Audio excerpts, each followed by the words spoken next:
ماں باپ کا اللہ تعالیٰ نے بہت مقام مرتبہ بنایا ہے۔ اللہ تعالیٰ فرماتے ہیں تیرے رب نے فیصلہ کر دیا ہے اللہ تعبدوا الا ایہ وبالوالدین احسانا، ماں باپ کے ساتھ حسن سلوک کرنا ہے۔ توحید کے ساتھ ہی اللہ تعالیٰ نے ماں باپ کے ساتھ حسن سلوک کرنے کی رغبت دلائی۔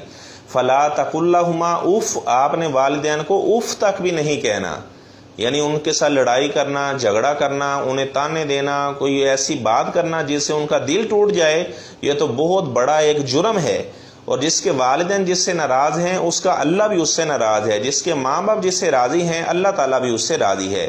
ذلت اور رسوائی مقدر بن جاتی ہے ایسے آدمی کی جو اپنے والدین کو پریشان کرتا ہے، کسی بھی طریقے سے انہیں ذلیل کرنے کی کوشش کرتا ہے، تو ذلت اور رسوائی مقدر بن جاتی ہے ایسے آدمی کا۔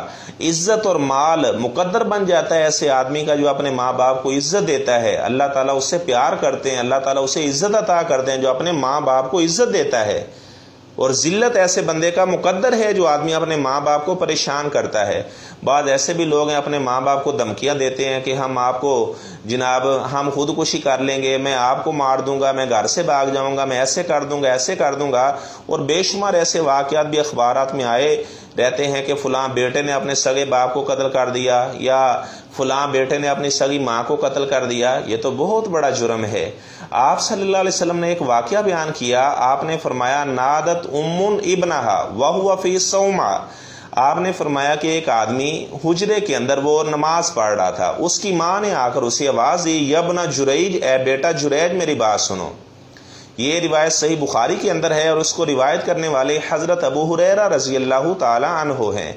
تو وہ نماز پڑھ رہا تھا، وہ کہنے لگا اللہم ان امی و صلاتی، پہلے اللہ تعالیٰ سے باتیں کروں یا پہلے ماں کی بات سنوں؟ وہ نماز ہی پڑھتا رہا، حالانکہ ان کی شریعت کے اندر نماز کے اندر کلام کرنا جائز تھا، وہ جواب دے سکتے تھے، لیکن انہوں نے کوئی جواب نہ دیا۔ ہماری شریعت کے اندر نماز کے اندر کلام کرنا یہ منع ہے، اگر ہم جان بوجھ کے نماز کے اندر کلام کریں تو ہماری نماز باطل ہو جائے گی۔ ان کی شریعت میں جائز تھا۔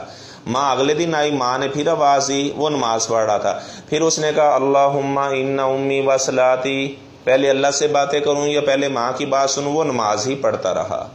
ماں تیسرے دن آئی، ماں نے پھر آواز دی، اس نے پھر یہی الفاظ کہے اللہم ان امی و صلاتی، ماں کی بات سنوں یا اللہ تعالیٰ سے ہم کلامی کروں؟ تو ماں کے منہ سے بددعا نکل گئی۔ ماں نے کہا یا اللہ اس وقت جریج کو موت نہ آئے حتی یرا وجہ المیامیس، جب تک یہ کسی بدکارہ عورت کا چہرہ نہ دیکھ لے، یا اللہ اسے موت نہ آئے۔ کسی عورت نے بکریوں کے چرواہے کے ساتھ بدکاری کی، اس نے بچہ جنم دیا، لوگوں نے پوچھا یہ کس کا بچہ ہے؟ اس نے کہا یہ جریج ولی کا بچہ ہے۔ اب لوگ باغے باغی آئے، اس اللہ کے ولی کا حجرہ بھی گرا دیا جو مٹی کا بنا ہوا تھا، اور اس اللہ کے ولی کو حجرے سے باہر نکال لیا، مارنا شروع کر دیا، مار مار کے لہو لہان کر دیا۔ اور وہ جریج اللہ کے ولی کہنے لگے آپ مجھے کس وجہ سے مار رہے ہو؟ وہ کہنے لگے آپ یہاں پر ولی بن کے بیٹھے، یہ عورت کہہ رہی ہے بچہ آپ کا ہے۔ تو جریج رحمہ اللہ فرمانے لگے دعونی اصلی رکعتین، آپ مجھے اتنی مہلت دو کہ میں وضو کر کے 2 رکعت ادا کر لوں۔ اگر کسی کے اوپر الزام لگ جائے تو وضو کرے، 2 رکعت ادا کرے، اللہ تعالیٰ سے دعا کرے، ضرور بھی ضرور اللہ تعالیٰ اس سے الزام کو دور فرما دیں گے۔ اب جریج اللہ کے ولی نے وضو کیا، 2 رکعت ادا کی، بچے کے پاس ہے، اس کے پیٹ پہ ہاتھ مارا اور کہنے لگے یا بابوس من ابوک، اے بچے بول کر بتا تیرا باپ کون ہے؟ تو وہ بچہ کہنے لگا، جو دودھ پینے والا بچہ تھا، چھوٹا سا بچہ، وہ کہنے لگا جریج آپ کو تو لوگوں نے ایسے ہی مارا ہے، میرا باپ فلاں راعی الغنم، وہ تو فلاں بکریاں چرانے والا ہے۔ اب لوگوں نے جریج سے معافیاں مانگنی شروع کر دی اور کہنے لگے جریج ہم آپ کا یہ جو حجرہ ہے یہ سونے کا بنا دیں۔ تو وہ اللہ کا ولی کہنے لگا مجھے سونے سے کیا غرض ہے، فعیدوہ، جس طرح یہ پہلے مٹی کا بنا ہوا تھا آپ اسی طرح اسے مٹی کا ہی بنا دیں، مجھے سونے وغیرہ کی کوئی ضرورت نہیں ہے۔ تو میرے بھائیو دیکھو جریج رحمہ اللہ تعالی اللہ کے ولی تھے، ماں کی آواز پہ لبیک نہ کہا تو اللہ تعالیٰ نے عام لوگوں سے انہیں ذلیل کروا دیا، رسوا کروا دیا۔ تو میرے بھائیو ذلت اور رسوائی مقدر ہے ایسے آدمی کے حصے کے اندر، فرض کر دی گئی، لکھ دی گئی ہے، جو آدمی اپنے ماں باپ کو پریشان کرتا ہے۔